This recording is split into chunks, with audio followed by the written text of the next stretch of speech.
A primeira coisa que eu percebi na narrativa dele, principalmente a narrativa... Qual é o nome dele? A gente fala Givaldo. Givaldo. Você percebe que ele não como é que eu posso dizer sem ofender ali o Givaldo, de repente? Mas ele não é uma pessoa totalmente sã. Ele também? Ele tem algum tipo de transtorno ali. Porque você percebe que ele tem um descolamento da realidade. Aquele jeito dele falar é uma proteção dele. Muitas pessoas acharam ele extremamente culto, mas ele usava palavras completamente fora do contexto. Desconexas. Tipo assim, eram palavras difíceis, mas que não significavam exatamente aquilo que ele queria. Então você vê que era uma pessoa que não buscando uma narrativa normal. Ele toma conta, na minha opinião, obviamente, eu não estou fechando o quadro, mas ele tem um viés narcisista, onde ele é o autor, onde ele é o macho alfa. Tanto é que naquela entrevista ele já começa dando o teste e eu percebi que ele fez esse teste também com a moça. Qual foi o teste dele? Olha, é o seguinte, as geleiras, a guerra, o Micron, mas vamos fazer um minuto de silêncio. Então ele faz testes de dominação. A todo momento ele faz testes de dominação. Isso é muito característica do narcisista. E ele pode ter usado isso com a mulher lá. Tanto é que ele foi numa escala, né? Ele falou assim, me dá a Bíblia. E isso é muito inerente a quem tem traços, porque o cluster B, que é o borderline, o bipolar, o transtorno antissocial, que é o psicopata, e o narcisista, então eles estão ali, são primos, né?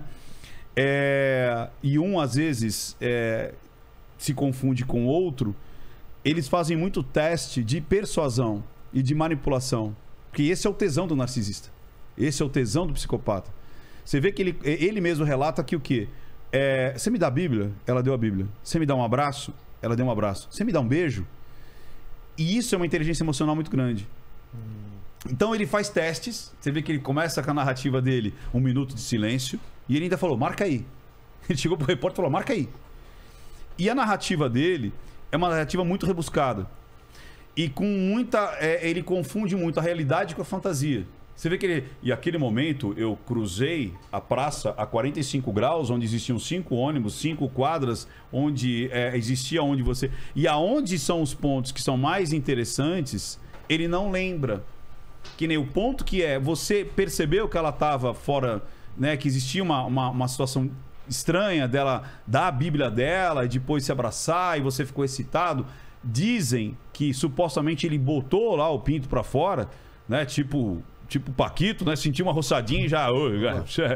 E aí, nessa hora, ele é tão detalhista na narrativa dele que chega nessa hora e falou, aí 2 mulheres que eu acho que eram mãe e filhas, eu não me lembro ao bem, mas eu encontrei. Então, um cara que fala de uma maneira super detalhista e naquele ponto que pode ser revertido contra ele, ele não lembra de detalhe nenhum.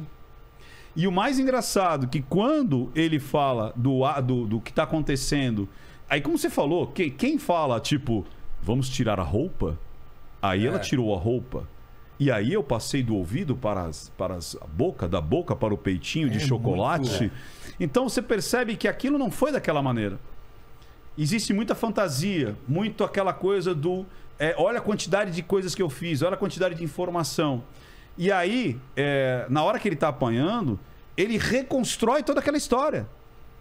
Ele diz que não apanhou. Que ele foi uma luta franca. Ele diz que não apanhou. Ele diz assim, trocamos uma luta franca e ele desiste, não sei porquê, da luta. E eu saio andando e vou até o hospital. Isso não aconteceu. Que doido, ele fez toda uma fantasia. Uma fantasia. Me parece um pouco a história do Don Quixote isso, né, cara? Isso, boa, Len. É exatamente isso. Os moinhos são gigantes.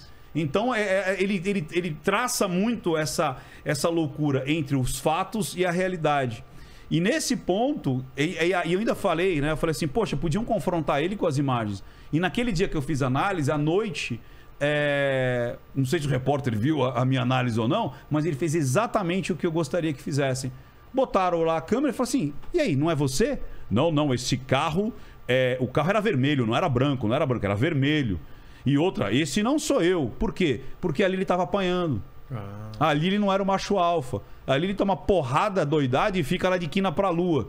Né, desacordado e com a bunda ali isso não aceita, o narcisista não vai aceitar isso de forma alguma. Ele foi subjugado, você entendeu? Só que daí há essa repercussão que é muito doido, né? Que é assim, tipo, quanto que a sociedade tá doente, né? Porque onde o homem que protege a esposa é tirado como o babaca, o corno, idiota. E o cara que se aproveita de uma mulher que muito provavelmente estava em surto. Aí, Ricardo, por que você acredita que ela estava em surto? Primeiro, porque o marido não aceitou aquela situação. Vamos supor que fosse uma parafilia, vamos supor que fosse uma combinação de casal. Ele não teria aquela... O que é parafilia? Parafilia é quando você tem uma atração de satisfação sexual não aceita naquela sociedade. Então, por exemplo... eu tenho tesão por crianças, parafilia. Eu tenho tesão por animais, defunto, parafilia. Entendi. Você entendeu? É tudo aquilo que não é convencional para aquela sociedade. Tenho tesão com as costas da mão das pessoas. Quando jogam fliperama, parafilia. Você entendeu? Então são que não é convencional, né? Ficar se esfregando no manequim, parafilia. Exato. Entendeu? Sexo com vegetais. Tem gente que tem tesão só com sexo com brócolis. Exato, enfia o brócolis, transa com uma mão. É muito louco. É sério isso aí. Eu sei. E aí... O que acontece? Vamos lá, vamos fazer uma enquete com o pessoal de casa e aqui. Não, como você falou, vamos supor que...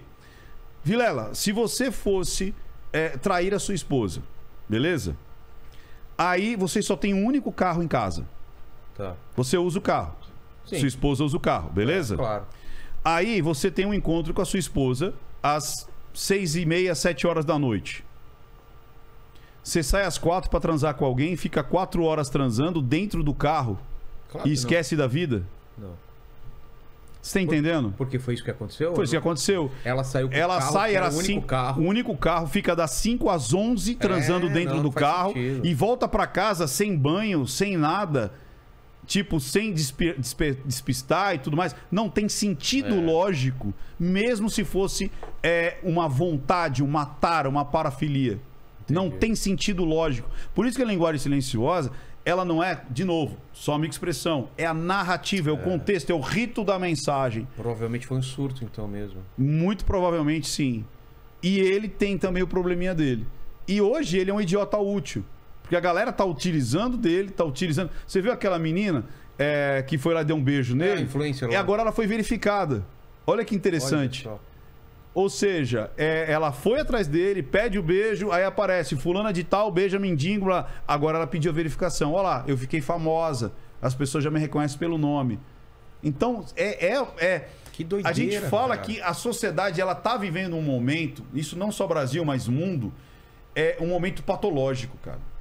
É muito doido isso. Você entendeu? É muito É doido. muito O personal, ele se pronunciou em algum momento? Se pronunciou logo no E o início. que você viu no discurso dele? Então, o que eu vi ali foi o seguinte: a princípio, um cara que ele não queria acreditar naquilo, né? Ele protege a esposa a todo momento. E é engraçado que ele titubeou em permanecer com ela. Ah, é? No início, ele usa verbos no passado. Quando nós estávamos, era assim.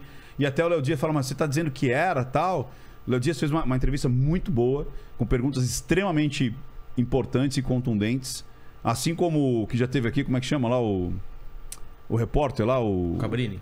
Cabrini, ele faz umas perguntas super demais, contundentes.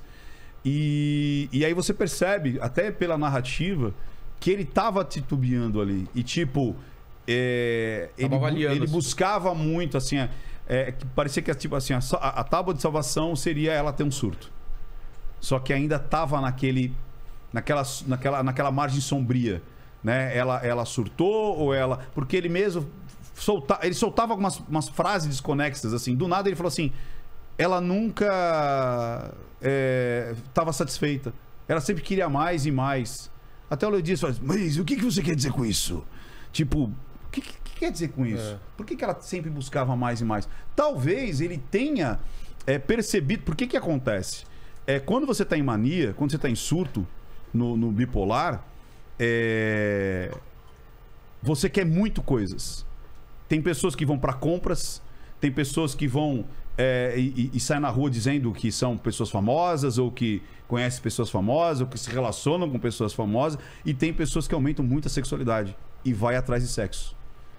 Então pode ser que ela seja até bipolar e ele já tenha percebido alguns momentos de mania dela. Ela tá hipersexualizada ou ela tá hiperativa. E quando você tá... E tanto é que foi no momento que ela tava com alto índice lá de religiosidade, de ajuda. Você tá entendendo? E isso não tem limite. Isso faz o que com a pessoa? Quando tá nesse limite? Não, quando ela tá em mania, quando ela tá em surto, não tem limite. Então E a religião quando junta com isso, o que acontece? De salvar. Então eu vou ser altruísta, eu vou doar, eu vou... Então parece ser engraçado, mas se o cara pede, ela dá. Porque não tem uma conexão não com tem a uma realidade. conexão. É isso. Você entendeu? Se ele pede, ela dá. E foi numa escalada assim. Entendi. Você vê que tem lá, pediu a Bíblia, deu. Pediu um beijo, deu. Pediu abraço, deu. Aí botou lá a benga pra fora e tipo ficou com aquilo na cabeça. E ela falava, eu tenho um propósito, eu preciso desse... Tem áudios dela logo depois. Eu fui cumprir o meu propósito. Você tá entendendo? Cara, é surto mesmo, cara. Cara, eu não sabia desses detalhes.